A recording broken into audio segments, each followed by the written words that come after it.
Insolite. Aujourd'hui, j'aurais pu vous emmener sur la place du Vieux Marché ou sur la place Saint-Vivien, mais j'ai décidé de vous emmener au 83 rue d'Amiens, devant cette atypique maison de bois, pour parler de façadisme. Quesaco, qu'est-ce que le façadisme ? Le façadisme est un procédé architectural qui consiste à ne conserver que la façade sur rue jugée intéressante, pour des raisons esthétiques ou historiques, de bâtiments anciens dont tout le reste est remplacé. Observons le côté de la façade de cette maison, qui est richement ornée. Le mur de briques trahit son époque de naissance. Pas le Moyen-Âge, ni l'époque classique, mais le 19e siècle. Ici, deux façades ont été utilisées pour créer l'ensemble de la façade. En bas, une façade de la rue Écuyère et en haut, une façade de la rue des Ermites.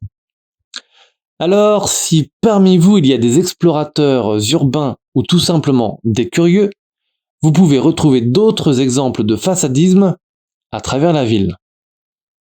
À quelques pas de là, toujours rue d'Amiens, entre la place du lieutenant Aubert et la rue de la République, on retrouve aujourd'hui des éléments de l'hôtel particulier d'Étancourt, qui se situait autrefois entre la rue du Gros Horloge et la rue aux Ours. On peut repérer ce bel exemple de façadisme grâce aux sculptures réalisées en moulage de plâtre qui ornent les façades. Ensuite, rendez-vous place du Vieux Marché. Placez-vous entre l'église Jeanne d'Arc et le restaurant La Couronne et regardez ce dernier. À votre droite, vous pouvez admirer trois beaux exemples de façadisme.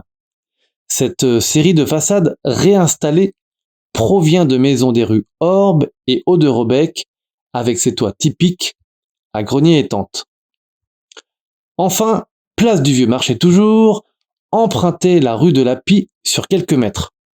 À hauteur du restaurant Les Nymphéas, arrêtez-vous et faites un demi-tour sur vous-même. Vous voilà devant un bel exemple de façadisme à prendre en photo pour Instagram. #façadisme.